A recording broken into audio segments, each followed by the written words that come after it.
नमस्कार दोस्तों, welcome to my Hindi channel. और इस रीडिंग में आप सबका स्वागत है। और अब हम डाइव करेंगे deep into this session, this collective reading, और फाइंड आउट करेंगे क्या है आज का वो मैसेज हम सब के लिए। Let's get started. तो मुझे इस सेशन में जो सबसे ज़्यादा स्ट्रांगली नज़र आ रही है वो है फीलिंग। आप में से कोई ऐसे लोग हैं जो कि सच और झूठ के द्वंद्व में फंसे हुए हैं, यानी कि आपको समझ में नहीं आ रहा है कि किस पे बिलीव करें और किस पे ना बिलीव करें। आपको ये तो फील हो रहा है कि आप जो कर रहे हो वो इसीलिए कर रहे हो, जिस भी चीज़ में आप हो, बिकॉज आपके अंदर कंपैशन है, आपके अंदर ह्यूमैनिटी बहुत ज़्यादा है। इस कंपैशन और ह्यूमैनिटेरियन नेचर की वजह से, कंपैशनेट और ह्यूमैनिटेरियन नेचर की वजह से ही आज तक आपने बहुत लोगों के लिए बहुत कुछ किया है और आगे भी करना चाहते हो। ऐसा नहीं कि आप लोगों के लिए करना नहीं चाहते। जिसको भी मैं इस वक्त चैनल कर पा रही हूँ उसकी जो एनर्जी है वो एक गिवर की एनर्जी है, यानी कि एक ऐसा इंसान जो नेचुरली दूसरों के प्रति उदार होता है और दूसरों के लिए कुछ ना कुछ करना चाहता है लाइफ में। ओके लेकिन अब आपका एक लेसन है, ये भगवान जी आपको एक लेसन में डाल रहे हैं। और लेसन ये कहता है कि आपकी नीयत बहुत अच्छी है, आपका दिल बहुत अच्छा है, you are pure person, you want to be nice to people. लेकिन कुछ लोगों की जो एनर्जी होती है ना वो सही नहीं होती है, यानी कि कुछ लोग ऐसे होते हैं जो कि क्लियरली बात नहीं करते हैं। कुछ लोग ऐसे होते हैं जो मे बी दिल के अच्छे होते हैं लेकिन उनकी बातें जो होती है ना उसमें 100% सच्चाई नहीं होती है। क्योंकि उन बातों में 100% सच्चाई नहीं होती है तो उनके साथ अगर आप ज़्यादा इन्वॉल्व हो गए, मतलब आपको कुछ इस तरीके से इन्वॉल्व होना पड़ेगा कि आप उनको इतना भी अपने करीब ना रख लो या इतना भी उनके साथ इन्वॉल्व ना हो जाओ कि उनकी जो डिप्लीटेड एनर्जी है, जो उनकी डिप्लीटेड स्ट्रेंथ है, मतलब प्रोफेशनली करना ओके है। अगर आप एक हीलर हो, आप एक टैरो कार्ड रीडर हो, या फिर आप कोई डॉक्टर हो, या फिर आप किसी और प्रोफेशन में हो, क्योंकि हीलिंग तो आप किसी भी प्रोफेशन में रह के ऑनेस्टली कर सकते हो। और हीलिंग ऐसी चीज़ है जो काफ़ी लोगों के साथ बात करना, इंटरेक्ट करना भी एक तरह की हीलिंग ही होती है। जैसे लॉयर्स होते हैं, लोग पुलिस में होते हैं, कहीं ना कहीं पब्लिक इंटरेक्शन आपका होता है। लेकिन ख़ास तौर से अगर आप एनर्जी हीलर हो तो आपने ऑब्वियसली उस लेवल तक का काम किया होगा कि अब आप लोगों के साथ उठना बैठना, उनकी एनर्जी एब्जॉर्ब करना, उनके साथ काम करना, ये सब आप कर रहे हो। उसमें बहुत सारे लेयर्स हैं। लेकिन in general day to day life में आपको लोगों की वो जो एक वाकी एनर्जी होती है ना, डिप्लीटेड स्ट्रेंथ, उसके साथ अगर आप ज़्यादा इन्वॉल्व हो गए तो आपके लिए वो सही नहीं है। मतलब आप इन्वॉल्व हो जाओ लेकिन उसको एब्जॉर्ब मत करो। आपको ऐसे बहुत से लोग मिलेंगे लाइफ में जो कि आपको देख के लगेगा कि इसके अंदर स्ट्रेंथ नहीं है, इसके अंदर एनर्जी नहीं है, ये दुखी है, या ये सत्य नहीं बोल पा रहा, ये अपने आप को खुद को प्रेजेंट नहीं कर पा रहा या कर पा रही। इसकी जो भी प्रॉब्लम है, आपको बहुत ज़्यादा संवेदनशील होने की वजह से आपको उनके प्रति एक अच्छा भाव आता है। आपको लगता है यार मुझे इनकी मदद करनी चाहिए, इनका साथ देना चाहिए। All of that is different. लेकिन उनकी एनर्जी को आपको सोक नहीं करना है। ये रीडिंग उन लोगों के लिए जो दूसरों की इस तरह की डिप्लीटेड एनर्जी को, डिस्टॉर्टेड एनर्जी को सोक कर लेते हैं, उसके बाद वो उनके ही जैसे हो जाते हैं कुछ समय के लिए, और बहुत ज़्यादा ऐसा कुछ फ़ील करने लग जाते हैं जो उनको फ़ील नहीं करना चाहिए। वो उनके भाग्य में नहीं है फ़ील करना, बट वो करने लग जाते हैं। इस वक्त मैं कुछ ऐसी एनर्जीज़ भी चैनल कर पा रही हूँ जहाँ पे कि आप जिनकी भी मैं कर रही हूँ वो रिप्रेजेंटेटिव भी हैं एक सर्टन टेम्पलेट और एक सर्टन कलेक्टिव के। वो मुझे ये बता रहे हैं कि इसी चक्कर में ये जो भी हो रहा है ना, लोगों की एनर्जी अब्जॉर्ब कर लेना, इसके वजह से आप आगे नहीं बढ़ पाते हो। यानी कि आप बहुत दुखी हो जाते हो, बहुत परेशान हो जाते हो। आपकी इंटेंशन बहुत अच्छी होती है और आपको ऐसा समझ भी नहीं आता कि ये मेरी फीलिंग है ही नहीं। आपको ऐसा नहीं समझ में आता उस वक्त कि ये आपकी फीलिंग नहीं है। उस वक्त आपको ऐसा लगता है कि हाँ, आप ही बुरा फील कर रहे हो, बट एक्चुअली में आप बुरा फील नहीं कर रहे होते हो। आप मान लो आप एक हैप्पी गो लकी मूड में हो and you happen to see something online, आपने कोई वीडियो देख लिया, कोई रील देख ली और उसको देख के आप टोटली डिप्रेस हो गए। और कुछ कुछ केसेस में तो आप शायद कुछ कर भी नहीं सकते, मतलब वो चीज़ आपके कंट्रोल में भी नहीं है, फिर भी आप इतने दुखी हो जाते हो, आप हेल्पलेस फील करते हो, आप असमर्थता फील करते हो, जताते हो। अच्छा, वैसे असमर्थ होना ओके है, भगवान के आगे हम सब असमर्थ ही रहें तो अच्छा रहता है। लेकिन एक अजीब सी, जिसे कहते हैं नेगेटिव एनर्जी घेर लेती है, जिसकी वजह से जो आपको रिसीव करना होता है, जो आपकी रिसीविंग में होती है, वो आपको नहीं मिलती, या फिर उसमें कोई ना कोई डिले हो जाता है। ठीक है, फिर वो डिले आपको सताता है। अब देखिए यहाँ पे क्या हो रहा है कि आप एक रिलायबल और ट्रस्टवर्दी पर्सन हो, और आप एक ऐसे इंसान हो जो डेंजर से नहीं डरते, someone who is not afraid of danger. And आपने कुछ समय से अपने ऊपर फोकस करना भी शुरू कर दिया है। एक समय था कि आप अपने पे बहुत कम फोकस करते थे, दूसरों से प्यार करके आपको कुछ ज़्यादा मिला नहीं, तकलीफ़ें ही मिली, तो आपने अब डिसाइड कर लिया कि भाई मैं अपने ऊपर ही फोकस करूँगा या करूँगी।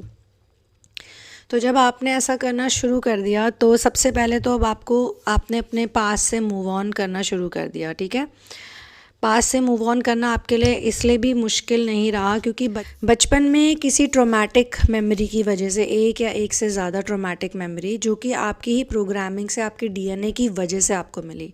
यानी कि हर इंसान एक रेडियो डायल पे जैसे फ्रीक्वेंसी होती है ना, उस पे चल रहा होता है। यानी कि आप फ्रीक्वेंसीज चेंज करते रेडियो डायल पे, आप यहाँ पर होते हैं तो आप सुन रहे हैं 103, फिर आप नेक्स्ट चैनल करते हैं तो आपको 108.5 एफएम, फिर कोई ऐसे करते करते अलग अलग फ्रीक्वेंसीज़ पे आप जाते रहते हो, और अलग अलग रेडियो चैनल्स चलते हैं, और हर रेडियो चैनल पे अलग म्यूज़िक, अलग शोज़, अलग प्रोग्राम्स और अलग फॉर्मेट चल रहा होता है। कोई किसी में इंग्लिश गाने चल रहे होते हैं, किसी में पुराने ब्लैक एंड वाइट समय के चल रहे होते हैं, किसी में आजकल के चल रहे होते हैं, किसी में कोई टॉक शो हो रहा होता है। तो सब अलग अलग फ्रीक्वेंसीज़ पे अलग अलग चीज़ें आपको मिल रही हैं।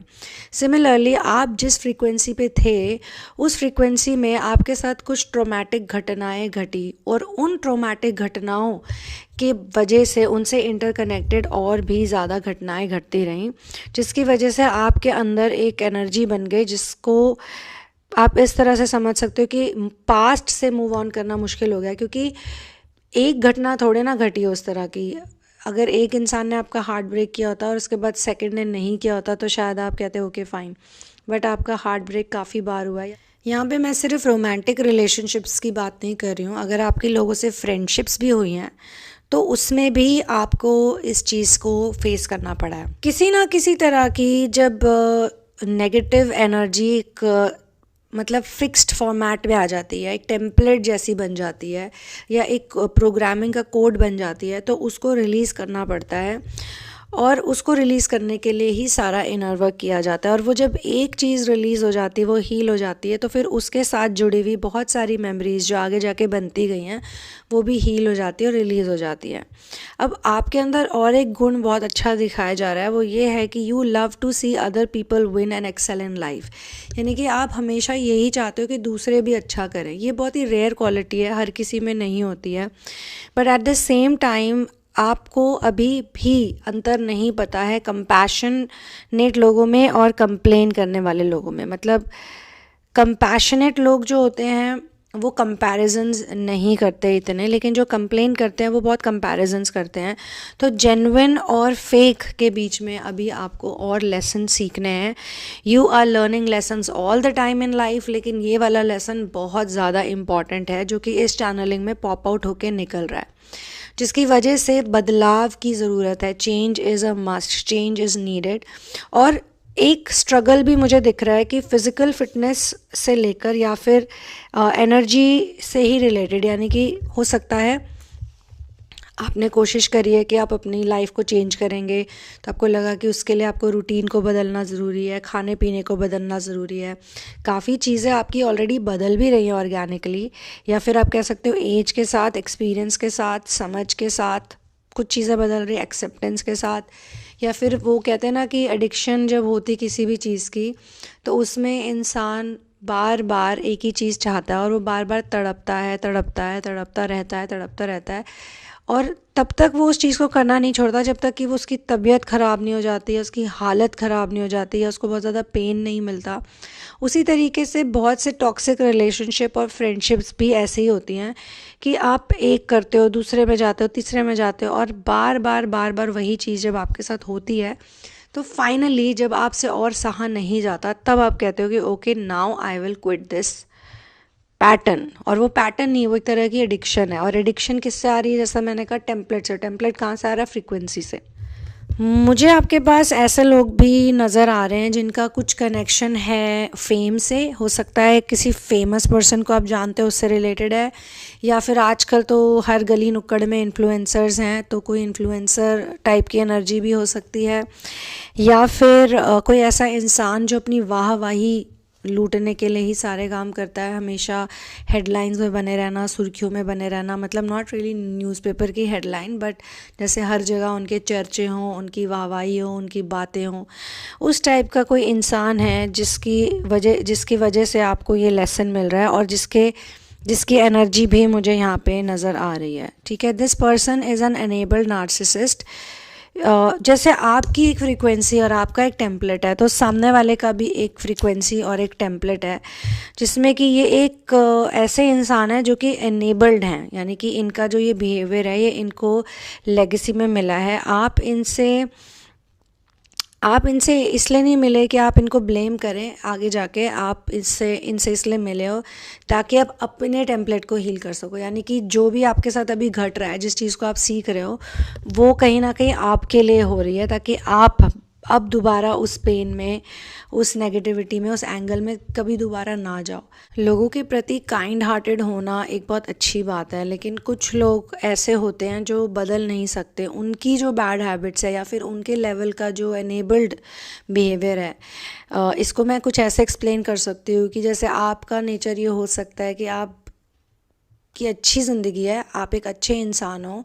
अच्छी ज़िंदगी से मतलब लग्जूरियस नहीं, मतलब कि आप एक अच्छे सच्चे व्यक्ति हो, और आप में कोई ऐब नहीं है एज सच। आप नॉनवेज नहीं खाते, आप शराब नहीं पीते, या आप कोई गलत काम नहीं करते। आप जो भी कर रहे हो अच्छा कर रहे हो। उसके बावजूद आपके अंदर बहुत सी बार गिल्ट आ जाता है, बहुत सी बार आपके अंदर एक वो एनर्जी आती है जिसमें आप अशेम्ड फील करते हो, 100% खुद को एक्सेप्ट नहीं करते। तो आपको खुद रियलाइज़ नहीं होता कि आप खुद से उतना प्यार नहीं कर पाते जितना कोई एनेबल नार्सिसिस्ट कर पाता है। मतलब आपके अंदर वो सारी खूबियाँ हैं, वो सारे गुण हैं आपका, जैसे मैंने देखा यहाँ पे, जिसकी भी मैं चैनलिंग कर रही हूँ। Instead of feeling special, on the contrary, you feel like the black sheep of the family. और ये होता है टेम्पलेट की वजह से। But you are always supported by your soul family. ठीक है, तो जो भी आपके ऑपोजिट में जो भी वो व्यक्ति है, लड़का या लड़की, इनके केस में क्या हो रहा है कि ये भले ही उतने अमेजिंग नहीं है, लेकिन फिर भी ये अपने आप से बहुत ज़्यादा प्यार करते हैं, क्योंकि इनकी प्रोग्रामिंग ऐसी, उनको बचपन से सिखाया गया है खुद से प्यार करना, और उनको एक अलग तरीके का लाइफस्टाइल मिला, एक अलग तरह की ट्रीटमेंट मिली। लेकिन ये बहुत इंपॉर्टेंट है यूनिवर्स की थीम में भी, क्या आप डिज़र्विंग हो या नहीं। मतलब ये जानना, जो भी आपको लाइफ में मिल रहा है ना, वो आपको इसीलिए मिलता है क्योंकि आपको मन ही मन ऐसा लगता है कि आप उसे डिज़र्व करते हो, चाहे वो अच्छा हो चाहे वो बुरा हो। तो इस चीज़ के प्रति ये जो लेसन है ना, ये इस चीज़ को भी क्लियर करेगा। What do you feel you are here to do on this planet, this cosmic reality. मतलब आप यहाँ पे क्यों आए हो? आप यहाँ पे खुद को एक्सप्रेस करने आए हो, आप यहाँ पे जो भी आप हो उसमें खुश रहने के लिए आए हो। मतलब खुद को एक्सेप्ट करने के लिए, एक्नॉलेज करने के लिए, जैसी भी आपकी ज़िंदगी है। जैसे कि नेचर के बीइंग्स होते हैं, एक रोज़ का जो फ्लावर होता है वो खुद को एक्सप्रेस कर रहा है एज रोज़। एक आम का पेड़ है, वो खुद को एक्सप्रेस कर रहा है एज अ मैंगो ट्री। एक रिवर है, वो खुद को एक्सप्रेस कर रही है एज अ रिवर। सिमिलरली आप जो भी, जैसे भी आपको प्रभु ने बनाया, आपको उसे एक्सप्रेस करना है just the way you are. But if you are not able to do it, 100% आप नहीं कर पा रहे, और हर वक्त आपको ऐसा लगता है कि एक गिल्ट की फीलिंग है या फिर अननेसेसरीली एक शेम की फीलिंग है। इसका कनेक्शन बचपन में किसी ट्रॉमेटिक घटना से, इवेंट से भी हो सकता है। आपके साथ कुछ गलत हुआ था, कुछ बुरा हुआ था, जिसकी वजह से आपको ऐसा लगता है। या फिर ये आपकी जैसे कहते हैं ना किसी से तो आपने पिक किया है। एक ये कार्मिक टेम्पलेट भी हो सकता है, यानी कि जैसा मैंने बताया है शुरू में ही कि ये आपका ना हो के किसी और का हो सकता है और आपने उसे अब्जॉर्ब कर लिया है। हो सकता है कोई फैमिली मेम्बर, मदर फादर, या कोई अंकल आंटी, या कोई टीचर, या कोई तो भी ऐसा इंसान जिसने आपके सामने किसी प्रकार के दुख को जताया। जैसे कि एक एग्जांपल और देती हूँ मैं। जैसे मान लो आपके परिवार में कोई व्यक्ति है जो एजुकेटेड नहीं है ज़्यादा। अब वो बार बार आपके सामने ये बात बोलता है या बोलती है कि मैं एजुकेटेड नहीं हूँ, मैं एजुकेटेड नहीं हूँ, मैं एजुकेटेड नहीं हूँ, मैं पढ़ी लिखी नहीं हूँ, या मैं पढ़ा लिखा नहीं हूँ। और ये आप बचपन से बार बार सुन रहे हैं, रिपीट मोड पे आप सुन रहे हैं, सुन रहे हैं।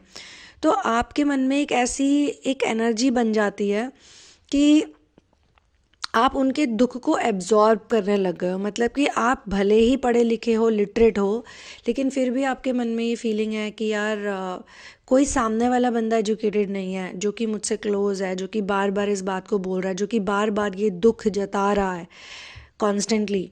या फिर जैसे कि पार्टनरशिप में देखा गया कि हस्बैंड वाइफ के बीच में रिलेशनशिप मान लो अच्छा नहीं है, और एज अ चाइल्ड आप उस चीज़ को देख रहे हो, और आपका कोई एक पेरेंट, आपका फादर या आपका मदर बार बार आपके सामने ये चीज़ आपको, जबकि आप एक छोटे बच्चे हो, आपके सामने बार बार बोलते हैं कि your father doesn't love me और your mother doesn't love me, जो भी कोई, या फिर हो सकता है दोनों ही। तो आपके मन में एक सैडनेस आ जाती है एज अ चाइल्ड, आपको दुख लगने लगता है, जबकि वो आपका दुख नहीं है, वो आपकी ज़िंदगी नहीं है, वो चीज़ आपके साथ नहीं घट रही, किसी और के साथ घट रही है। लेकिन उस इंसान के साथ आप एक ऐसे वे में लॉक हो गए हो, ऐसे वे में एंटैंगल हो गए हो कि आपकी लाइफ अच्छी होने के बावजूद भी आप अपनी उस अच्छी लाइफ को पूरी तरीके से जी नहीं पा रहे हो। वो इसीलिए हो रहा है क्योंकि आप उनको अब्जॉर्ब कर रहे हो, और उनकी वजह से, या जो भी प्रोग्रामिंग है, जैसे कि मैंने कहा यहाँ पे हम ब्लेम नहीं कर रहे हैं, जो भी जिन्होंने भी आपको ये दिया है, ये कर्स भी हो सकता है, ये एक जनरेशनल कर्स हो सकता है, एक शराब की भावना हो सकती है, कुछ भी हो सकता है कि मान लो आपकी मदर को आपके फादर ने इतना प्यार नहीं किया, या उनकी इतनी अच्छी बॉन्डिंग नहीं थी, उनके बीच में वो अंडरस्टैंडिंग नहीं थी, और आपकी मदर ने बार बार आपके सामने उस चीज़ को एक्सप्रेस किया, दुख को एक्सप्रेस किया, कंप्लेन को एक्सप्रेस किया। या फिर हो सकता है कि उनकी जो सास थी या उनकी जो माँ थी, किसी ने भी उनको जैसे कि अच्छा ट्रीट नहीं किया, उनके मामा ने या चाचा ने, या कोई भी XYZ रीज़न से उनको दुख झेलना पड़ा किसी प्रकार का। लेकिन उन्होंने वो दुख आपके सामने इतनी बार जताया, या इतनी बार उसे एक्सप्रेस किया कि आपने उस दुख को टोटली एब्जॉर्ब कर लिया, या फिर एक हद तक एब्जॉर्ब कर लिया, और फिर अब आप दुखी हुए घूम रहे हो। और इस की वजह से एक फ्रीक्वेंसी क्रिएट हो गई, और उस फ्रीक्वेंसी में अब इस तरह के जितने भी लोग हैं आप उनको अट्रैक्ट करे जा रहे हो, और आपको उनके प्रति सिंपैथी हो रही है, आपको उनके प्रति बहुत ज़्यादा दुख फील हो रहा है, आपको ऐसा लग रहा है oh my God this is so sad, इस इंसान के साथ ऐसा हो रहा है, कितना गलत हो रहा है। अब गेम चेंज होती है कि आपको ये समझना है कि वो जो भी व्यक्ति है वो जेन्युइन है या नहीं, क्योंकि बहुत से ऐसे केसेस होते हैं जिसमें एक कोर फीलिंग तो आपको दिख रही है कि सामने वाले का भाई उससे अच्छे से बात नहीं करता।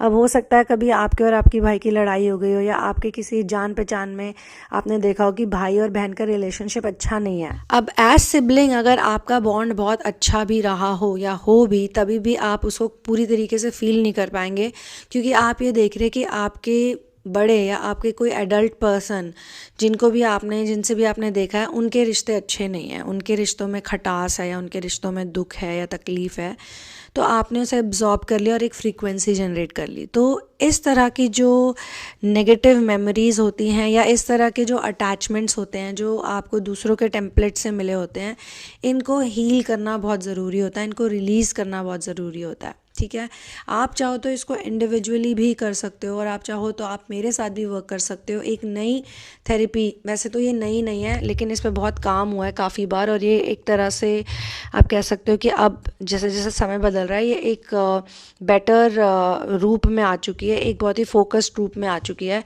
और वो है नेगेटिव मेमोरी रिलीज़। तो नेगेटिव मेमोरी रिलीज़ में क्या होता है, क्योंकि मुझे ये समझ में आ गया है काफ़ी समय से मैं जिन भी लोगों के साथ काम करती हूँ तो मैंने उनकी स्मृतियों पे ही वर्क किया है, मैंने उनकी मेमोरीज़ पे ही वर्क किया है। घूम फिर के सारी बातें जो हैं वो दुख भरी मेमोरीज़ में या दुख भरी ब्लॉक्ड एनर्जीज़ में आ जाती है। अब जैसे यही वाली चीज़ है कि each time you find someone attractive that person hurts you. आपको और बहुत लंबा चल गया और ज़्यादा बार भी हो सकता है। आप बार बार कोशिश कर रहे हो, नहीं हो रहा ठीक, तो क्यों नहीं हो रहा? क्योंकि जैसा मैंने कहा, मेमोरीज़ उसके साथ एसोसिएटेड हो गई हैं और फर्दर मोर मेमोरीज़ क्रिएट हो गई हैं। तो खुद को एक्सप्रेस करना बहुत ज़रूरी है। और जो मैं एक्सप्लेन करी थी कि मैंने जब भी लोगों के साथ काम किया तो वो एनर्जी रिलीज़ या मेमोरी रिलीज़ ही सबसे ज़्यादा फ़ायदेमंद चीज़ है। और वो हर थेरेपी में मुझे ऐसा लगा कि वो कोर चीज़ बन गई, क्योंकि जिसके साथ भी मैं काम कर रही थी उनकी इतनी सारी मेमोरीज़ हैं, उन मेमोरीज़ पे ही हम वर्क करते रहे हमेशा। जब हम खुद को एक्सप्रेस नहीं कर पाते हैं तो इसका मतलब हमारा सेक्रल चक्रा ब्लॉक्ड है। और सेक्रल चक्रा कनेक्टेड होता है लव से भी। सेक्रल चक्रा की वजह से, ब्लॉकेज की वजह से लस्टफुल रिलेशनशिप्स होते हैं।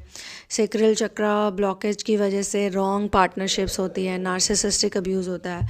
तो जब ये मेमोरी रिलीज़ हो जाती, जब मेमोरीज़ हील होने लग जाती, तभी आपका चक्रा अलाइनमेंट हो सकता है, जो कि एक अलग थेरेपी, चक्रा अलाइनमेंट थेरेपी, जिसमें कि चक्रास तो हम सबके अलाइंड ही होते हैं, हम चक्रास के साथ अलाइंड नहीं होते, हम उनसे दूर हट चुके होते हैं। वही बात है कि भगवान तो हमसे हमेशा प्यार करते हैं, परमात्मा तो हमारे अंदर हैं, हर तरफ है, लेकिन हमको ही उसका आभास नहीं होता, तो हम इधर उधर भटकते रहते हैं। तो फाइनली जब हम अपने अलाइनमेंट में चक्रास के साथ हो जाते हैं, हमारी जितनी भी एनर्जी बॉडीज़ हैं, हमारी जितने भी सूक्ष्म सटल बॉडीज़ हैं, जब वो एक साथ फंक्शन करने लग जाती हैं, जब नाड़ियों से एनर्जीज़ मिलती है, ईदा और पिंगला से, और वो ऑब्वियसली तभी होगा जब सारे चक्रास साथ में काम कर रहे होते हैं, तो आपकी 72,000 नाड़ियाँ वर्क करने लग जाती हैं। और ये 1-2 दिन की जर्नी नहीं है, इट्स अ जर्नी जिसमें कि आप पहले जैसे हैंड होल्डिंग करते हो थेरेपी में। और मैंने एक चीज़ और देखी है कि जो इस तरह के लोग होते हैं ना, जिनकी आध्यात्मिक ऊर्जा होती है, आध्यात्मिक उन्नति हो रही होती है, कुंडलिनी राइजिंग हो रही होती है, इनको ना दवाइयाँ सूट नहीं करती हैं, या दवाइयों से इनका ज़्यादा वो होता नहीं है। दवाइयों का कॉम्बिनेशन कर सकते हैं, लेकिन जितनी भी ये बीमारियां हैं, बाइपोलैरिटी हो गई, स्प्लिट पर्सनालिटी हो गई, मल्टीपल पर्सनालिटी डिसऑर्डर हो गए, एंग्जाइटी हो गई, इनका कोई प्रॉपर ट्रीटमेंट दवाइयों में वैसे भी है नहीं। ये आप गूगल भी करके देख सकते हो और आपको बड़ी हैरानी होगी। गूगल पे तो खैर आजकल सब कुछ है, लेकिन आप थोड़ी और रिसर्च करेंगे तो आप देखेंगे कि दवाइयाँ इनका 100% इलाज नहीं है, क्योंकि ये मेंटल पैटर्न्स होते हैं।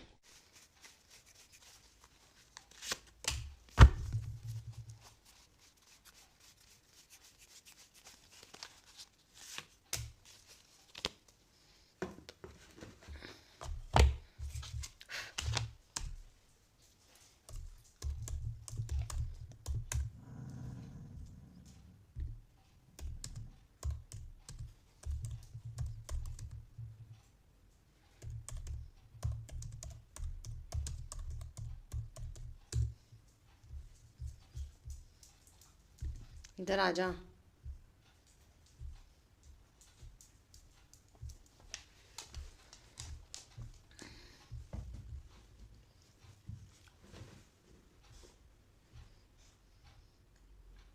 तो यहाँ पे कुछ चीज़ें क्लियर होती नज़र आ रही हैं मुझे। 5 ऑफ वॉन्ड्स आया है और एस ऑफ कप्स आया है। S of cups is a very good card. तो जाते जाते मैं 2 चीज़ें बोल के जाना चाहती हूँ वाया टैरो, कि अगर तो आप किसी कॉन्फ्लिक्ट में फंसे हुए हैं तो आपको स्ट्रॉन्ग होना पड़ेगा, आपको अपने आप को डिफेंड करना पड़ेगा, या फिर आपको खुद को शक्ति देनी पड़ेगी। इंस्टेड ऑफ कि जैसे हम करते हैं खुद को नेगेटिव कर लेते हैं ना, खुद को नेगेटिव नहीं करना है, आपको ग्रैटिट्यूड में आना है। आपको याद करना है कि आप कितनी आगे आ चुके हो, आप कहाँ पे थे पहले और कहाँ से आप कहाँ आ चुके हो।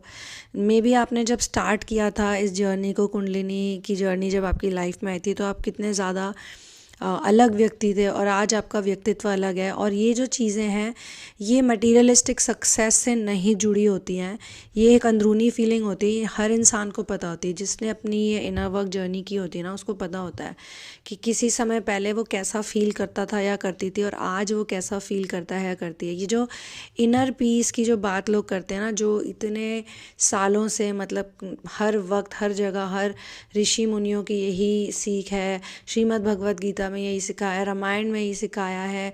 जो भी हम काम करते हैं, इवन जो हम थेरेपीज़ करें, इसमें भी हम क्या करने की कोशिश करें, वो जो इनर पीस की भावना है ना, इसको हमें ऐसे भी हील करना है कि हमें खुद को अच्छे से ट्रीट करना भी आना चाहिए। बाहर वाले भी हमें गलत ट्रीट करें, ओके, किसी किसी केस में मैं कह सकती हूँ कि बहुत ज़्यादा पेन है क्योंकि बहुत ज़्यादा ट्रॉमा है, फिर तो आपको लिटरली अपने पे काम करना ही पड़ेगा, हैंड होल्डिंग लेनी ही चाहिए, फिर तो आपको वर्क करना ही पड़ेगा, किसी ना किसी सही स्पिरिचुअलिस्ट के साथ ही वर्क कीजिएगा, क्योंकि मेडिसिन्स में और पिल्स में तो फिर एक अलग ही चीज़ हो जाती है। फिर विड्रॉल सिम्टम्स बड़े मुश्किल कर देते हैं, बड़ी दिक्कत क्रिएट हो जाती है। तो वो तो खैर ऐसा चीज़ है कि आजकल तो जो साइकियाट्रिस्ट और साइकोलॉजिस्ट है वो भी एनर्जी की बातें करने लगे हैं। आप किसी के भी चैनल पे चले जाओ, आप उनके वीडियोस देखो, जो पहले उस तरह से बात करते थे, जैसे जैसे 2020 आके गया है, लोगों ने इतना आइसोलेशन में टाइम स्पेंड किया है कि अब वो लोग भी ये मानने लगे कि हाँ, एनर्जी शिफ्ट होती है,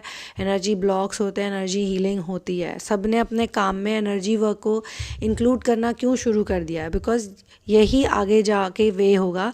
लेकिन उन लोगों के लिए फिर भी मुझे लगता है मुश्किल हो सकता है, क्योंकि एक सेट डेफिनेशन सीखी हुई है।